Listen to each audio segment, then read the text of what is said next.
नमस्कार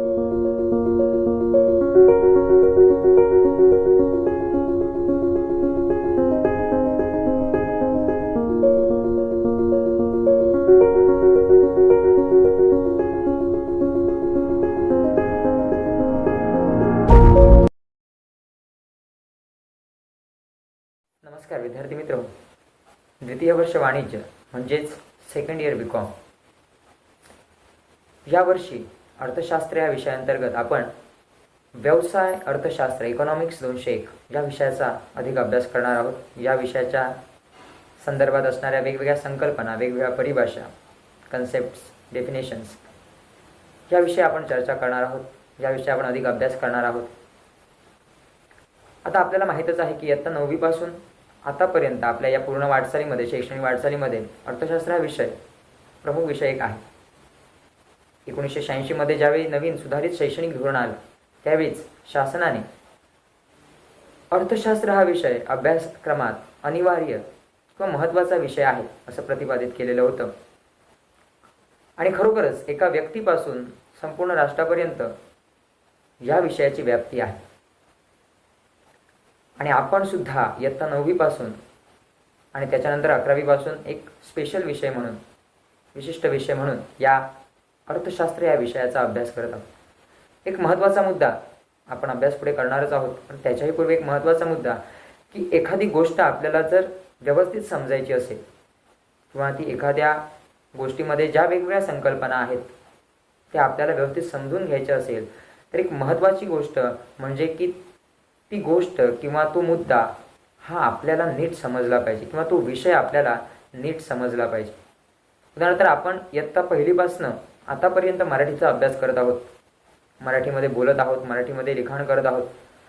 पण आपल्याला नेमकं मराठी कधीपासून सुरुवात झाली, कोणी सुरुवात केली किंवा मराठीचा पाया कोणी रचला, मराठीत पहिला ग्रंथ कोणता होता, या बऱ्याच गोष्टीपासून अनभिन्न असतो. याचा वाईट परिणाम आपल्या अभ्यासक्रमावर होतो.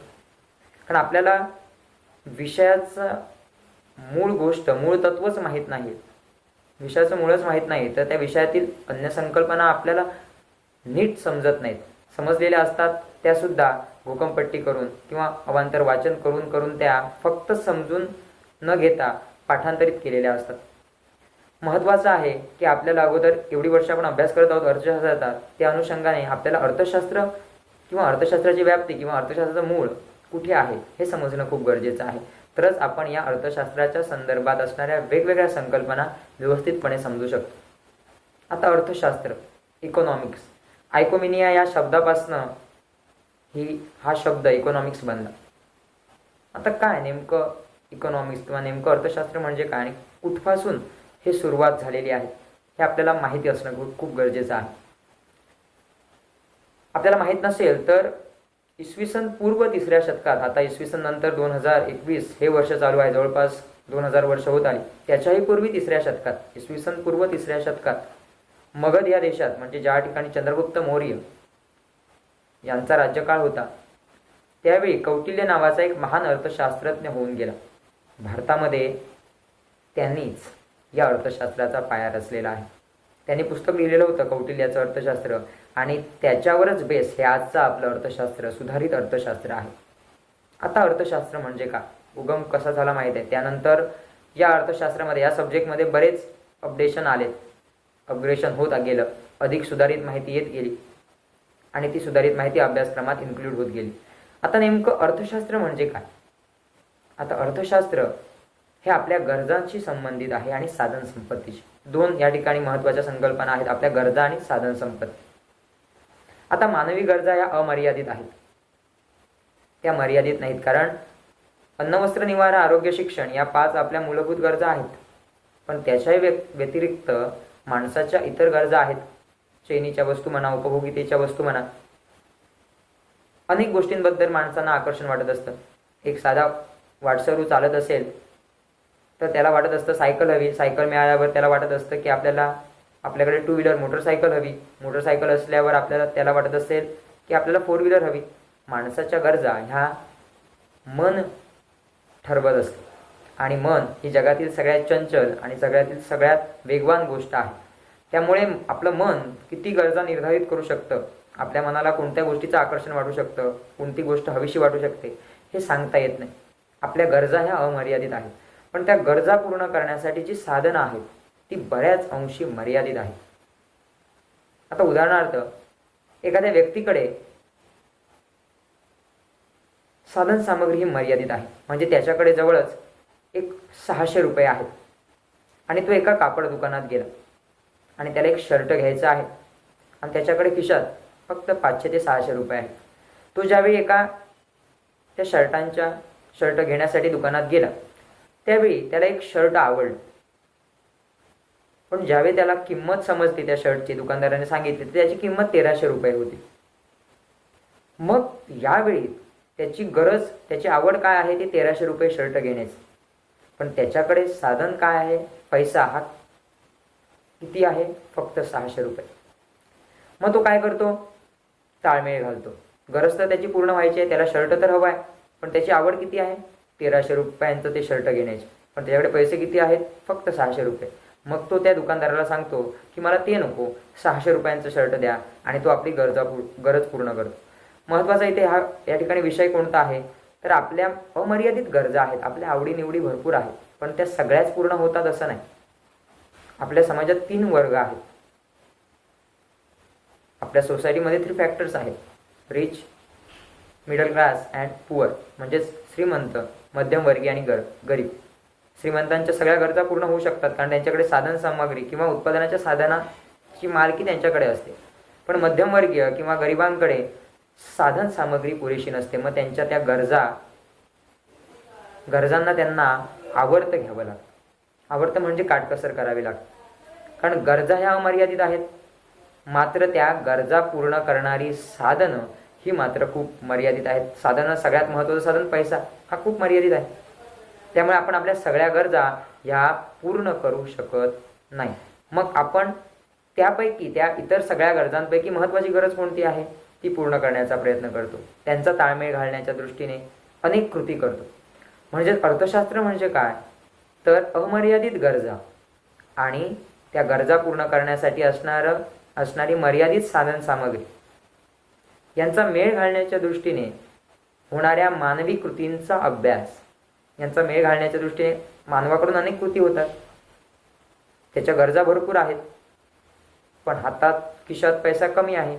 मग तो आपल्या महत्त्वाच्या गरजा पूर्ण करतो, त्या ठिकाणी जास्त विचार करतो, आणि तो ज्या ज्या कृती करतो त्या सगळ्या कृती, माणूसच नाही, व्यक्तीच नाही, प्रशासन म्हणा, शासन म्हणा, केंद्र शासन म्हणा, प्रत्येकजण, एक कुटुंब म्हणा, या सगळ्यांमध्ये अर्थशास्त्र सामावलेलं आहे.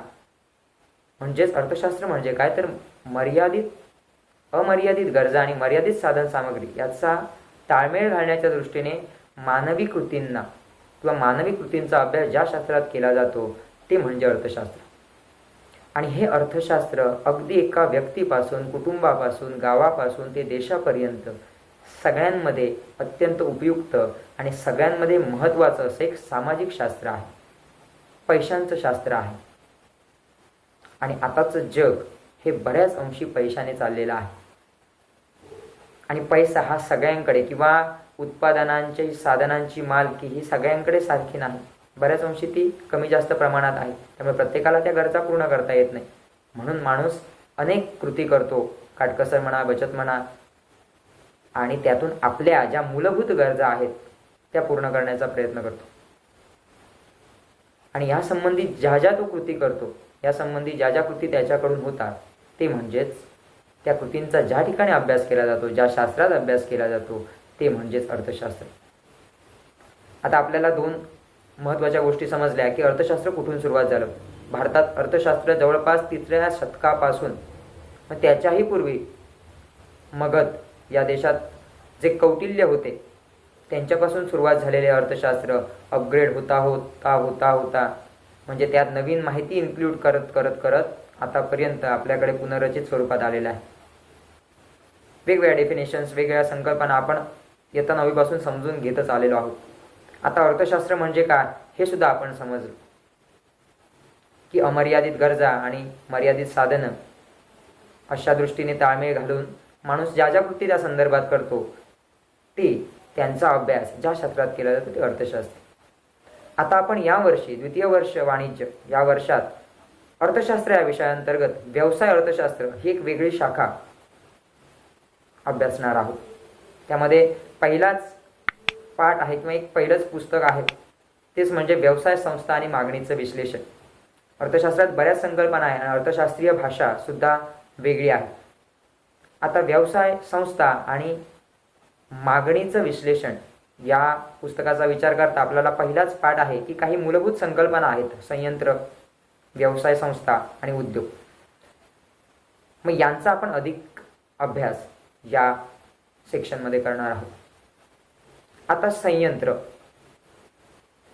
अर्थशास्त्रीय भाषेत प्रत्येक शब्दाला एक विशिष्ट अर्थ आहे. संयंत्र म्हणजे काय? इंग्रजीत याला प्लांट म्हणतात. प्लांट, संयंत्र म्हणजेच प्लांट. आता काय नेमकं संयंत्र म्हणजे काय? आता एक गोष्ट लक्षात घ्या, एखाद्या उद्योगात एखादा उद्योग आपण उभारला, एखादी व्यवसाय संस्था उभारली किंवा एखादं प्रोडक्शन किंवा उत्पादन आपण घेत आहोत, ते उत्पादन घेताना बऱ्याच गोष्टींचा विचार केला जातो. म्हणजेच कच्चा माल, त्याच्यासाठी असणारी यंत्रसामग्री, त्याच्यासाठी लागणारे, त्यामध्ये अधिक शोध घेण्यासाठी प्रयोगशाळा किंवा त्याच्यासाठी वाहतुकीची साधने, गोदाम, या बऱ्याच गोष्टींचा त्या ठिकाणी वेगवेगळी उपकरणे म्हणा, इमारती म्हणा, त्याचा विचार केला जातो. उदाहरणार्थ जर आपल्याला साखरेचं प्रोडक्शन, साखरेचं उत्पादन घ्यायचं असेल तर त्याच्यासाठी अगोदर कच्चा माल आणावा लागतो. त्याच्यानंतर तो कच्चा माल, त्या कच्च्या मालाचं मुख्य मालात, पक्क्या मालात रूपांतर करण्यासाठी, कन्वर्ट करण्यासाठी अनेक गोष्टी, अनेक प्रक्रिया त्यात येतात. अनेक यांत्रिक प्रक्रिया आहेत. मग त्या ठिकाणी यंत्र पाहिजेत, प्रयोगशाळा पाहिजेत, वेगवेगळी उपकरणं पाहिजेत. मग या सगळ्या गोष्टींचा विचार केला जातो. त्यावेळीच ती साखर, त्यावेळीच ते उत्पादन बाहेर पडतं. नुसता कच्चा माल आपल्याकडे आहे, तो पक्क्या मालापर्यंत पोहोचण्यासाठी या पूर्ण वाटचालीमध्ये अनेक गोष्टी इन्क्लूड आहेत, अनेक वेगवेगळे टप्पे आहेत. या टप्प्यांचा, या गोष्टींचा विचार संयंत्रामध्ये होतो. आता संयंत्र म्हणजे काय? परत विचार. तर एखाद्या वस्तूचं उत्पादन करण्यासाठी यंत्रसामग्री लागते, त्याच्यानंतर उपकरणं लागतात, एक व्यवस्थित इमारत पाहिजे, कारखाना पाहिजे, गोदामं पाहिजेत, विविध उपकरणं पाहिजेत. मग या सगळ्यांना संयंत्र असं म्हटलं जातं. आणि तांत्रिकदृष्ट्या संयंत्र हे स्वयंपूर्ण असतं, कारण त्या संयंत्रामध्ये सगळ्याच गोष्टी असतात. इव्हन कच्च्या मालापासून तो पक्का होईपर्यंत, पूर्ण पॅकेजिंग होईपर्यंत त्या संयंत्रामध्ये, त्या प्लांटमध्ये सगळ्या गोष्टी इन्क्लूड केलेल्या असतात. आणि सगळ्या प्रक्रिया पूर्ण पार पाडल्या जातात. अगदी उत्पादन घेण्याच्या ज्या सगळ्या प्रक्रिया आहेत त्या संयंत्रामध्ये पार पाडल्या जातात. आता व्यवसाय संस्था हा वेगळा भाग झाला. एखाद्या व्यवसाय संस्थेच्या वेगवेगळ्या संयंत्र असू शकतात. एखाद्या व्यवसाय संस्थेची वेगवेगळे संयंत्र, वेगवेगळे प्लांट असू शकतात. उदाहरणार्थ सिप्ला ही व्यावसायिक संस्था आहे. सिप्ला म्हणजे जी औषध निर्मिती करते. मग तिची संयंत्र, तिची प्लांट वेगवेगळ्या ठिकाणी आहेत. गोव्यात एक प्लांट आहे, मुंबईला प्लांट आहे, राजस्थानला प्लांट आहे. पण या ठिकाणी मुख्य काय आहे तर ती व्यवसाय संस्था. व्यवसाय संस्था कोणती आहे? सिप्ला. काय करते? औषधांचं प्रोडक्शन करते. आणि तिची संयंत्र म्हणजे प्लांट ही भारतात बऱ्याच ठिकाणी आहेत. भारतातही आहेत, विदेशातही आहेत. म्हणजे एखाद्या व्यवसाय संस्थेची संयंत्र किंवा प्लांट हे भौगोलिकदृष्ट्या कुठेही असू शकतात. आपल्याही देशात असू शकतात, विदेशातही असू शकतात. आणि संयंत्र म्हणजे काय तर उत्पादनाच्या सगळ्या प्रक्रिया ज्या ठिकाणी पार पाडल्या जातात ते म्हणजे संयंत्र. उत्पादनाच्या सगळ्या प्रक्रिया म्हणजे अगदी उत्पादनात कच्चा माल आणण्यापासून, त्या वाहतुकीपासून, यंत्रसामग्री, उपकरणं, वाहतूक व्यवस्था, साठवणूक व्यवस्था, गोदामं, उपकरणं, त्यासाठी लागणारी विविध यंत्रसामग्री, त्या उत्पादनात अधिक फायदा घेण्यासाठी वेगवेगळे प्रयोग करण्यासाठी प्रयोगशाळा, या सगळ्या गोष्टींचा विचार संयंत्रात केला जातो. आणि संयंत्र हे व्यवसाय संस्थेपेक्षा व्यवसाय संस्थेमध्ये इन्क्लूड असणारी गोष्ट आहे. आणि व्यवसाय संस्था मिळून उद्योग तयार होतात. या ठिकाणी आपण 3 संकल्पना पाहणार आहोत: संयंत्र, व्यवसाय संस्था आणि उद्योग. एखाद्या उद्योगाअंतर्गत वेगवेगळ्या व्यवसाय संस्था येतात आणि एका व्यवसाय संस्थेअंतर्गत वेगवेगळी संयंत्र येतात. आता उद्योग, औषध निर्माण करणारा उद्योग, फार्मसी, ड्रग सप्लायर. आता भारतात वेगवेगळ्या कंपन्या आहेत, भारताच्या बाहेरही वेगवेगळ्या कंपन्या आहेत. उद्योग कोणता आहे त्या ठिकाणी? औषध निर्माण करणे, औषधे निर्माण करणे. त्यानंतर वेगवेगळ्या व्यवसाय संस्था कोणत्या आहेत? सिप्ला आहे, ॲबॉट आहे, वेगवेगळ्या, फिजर आहे, ह्या वेगवेगळ्या, राजस्थान हर्बल आहे, हिमालय आहे, ह्या व्यवसाय संस्था झाल्या. आणि या व्यवसाय संस्थांची प्रत्येक व्यवसाय, आता सिप्लाची किंवा फिजरची किंवा ॲबॉटची किंवा हिमालयाची संयंत्र, प्लांट हे भारतात वेगवेगळ्या ठिकाणी आहेत, विदेशातही आहेत. मग संयंत्र काय करतात? प्लांट काय करतो तो? तर ते उत्पादन निर्माण करतो. व्यवसाय संस्था काय करतं? त्या संयंत्रांना मदत करतं. आणि उद्योग ही सगळ्यात उच्च संकल्पना आहे. उद्योग कोणता? औषध निर्मिती करणे. या उद्योग संस्थेमध्ये या उद्योगामध्ये अनेक व्यवसाय संस्था आहेत, वेगवेगळ्या औषध कंपन्या आहेत आणि त्या औषध कंपन्यांची वेगवेगळ्या ठिकाणी वेगवेगळी संयंत्र आहेत. आता आपल्याला थोडक्यात समजलं असेल संयंत्र म्हणजे काय? तर ज्या ठिकाणी उत्पादनाविषयी सगळ्या तांत्रिक बाबींचा विचार केला जातो, सगळ्या तांत्रिक गोष्टी त्या ठिकाणी असतात, ते ठिकाण म्हणजे संयंत्र. म्हणजेच अगदी त्या संयंत्रांमध्ये यंत्रसामग्री, उपकरणं, प्रयोगशाळा, वाहतूक, कच्चा माल घेऊन येणं किंवा तो पक्का झालेला माल नेणं, गोदामं, या सगळ्या गोष्टींचा विचार केला जातो. यांना सगळ्यांना एकत्रितपणे संयंत्र असं म्हटलं जातं. आणि हे संयंत्र बऱ्याच ठिकाणी असू शकतं. एखाद्या कंपनीचं एखादं प्लांट हे बऱ्याच ठिकाणी, मी आता उदाहरण तुम्हाला दिलं की सिप्ला या कंपनीचं प्लांट राजस्थानला आहे, मुंबईला आहे, MP ला, मध्य प्रदेशला आहे, गोव्याला आहे. मग ते त्याचं प्लांट झालं, संयंत्र झालं, त्या ठिकाणी प्रोडक्शन घेतलं जातं. पण व्यवसाय संस्था कोणती? सिप्ला. आणि उद्योग कोणता? तर औषध निर्मिती, ड्रग प्रोडक्शन, हा उद्योग झाला. त्याच्यानंतर व्यवसाय संस्था, त्याच्यानंतर संयंत्र. आता त्या सिप्ला कंपनीमध्ये अगदी म्हणजे ते केमिकल कंपाऊंड आहे ते निर्माण करणं, त्यानंतर औषधं निर्माण करणं, त्यासाठी लॅबोरेटरी वगैरे लागते, यंत्रसामग्री लागते. त्यानंतर त्या औषधांचं पॅकेजिंग करणं, त्यांचं जे प्राईज आहे ते इव्हॅल्युएशन करणं. त्यानंतर प्रोडक्शन निर्माण झालं की ते गोदामामध्येच किंवा एका व्यवस्थित सुरक्षित ठिकाणी ठेवणं आणि त्याच्यानंतर ते प्रोडक्शन जे ड्रगिस्ट अँड केमिस्ट असतात, मेडिकल्स असतात, त्या ठिकाणी सप्लाय करणं. या बऱ्याच गोष्टी, तांत्रिक गोष्टी आल्या अगदी उत्पादन घेण्याच्या. मग या सगळ्यांना एकत्रितपणे संयंत्र म्हटलं जातं. आणि संयंत्र ही या व्यवसाय संस्था किंवा उद्योग यापेक्षाही छोटी संकल्पना आहे, लहान संकल्पना आहे, मूळ संकल्पना आहे. उद्योग, त्यानंतर व्यवसाय संस्था म्हणजे वेगवेगळ्या कंपनीज, आणि त्याच्यानंतर त्या कंपनींची संयंत्र, प्लांट. म्हणजे महत्त्वाचा मुद्दा की या संयंत्रामध्ये एखाद्या वस्तूचं प्रोडक्शन घेतलं जातं, उत्पादन घेतलं जातं आणि उत्पादनात लागणाऱ्या सगळ्या तांत्रिक गोष्टी या त्या संयंत्रामध्ये असतात. म्हणजेच तांत्रिकदृष्ट्या ते संयंत्र पूर्ण असतं. आणि ही संयंत्र किंवा हे प्लांट्स हे वेगवेगळ्या ठिकाणी कितीही प्रमाणात असू शकतात. जसजशी कंपनीचा टर्नओव्हर जास्त असेल, अधिक असेल, कंपनीचा नफा जास्त असेल, तशी त्या कंपनीची संयंत्र ही खूप ठिकाणी असतात. आता हेनरी फोर्ड 1903 म्हणजे 1903 हेनरी फोर्डने फोर्ड नावाची कंपनी, वाहन कंपनी स्थापन केली. अमेरिकेतून स्थापन झालेली ही कंपनी आता ही जगभरात, तिचे प्लांट जगभरात आहेत.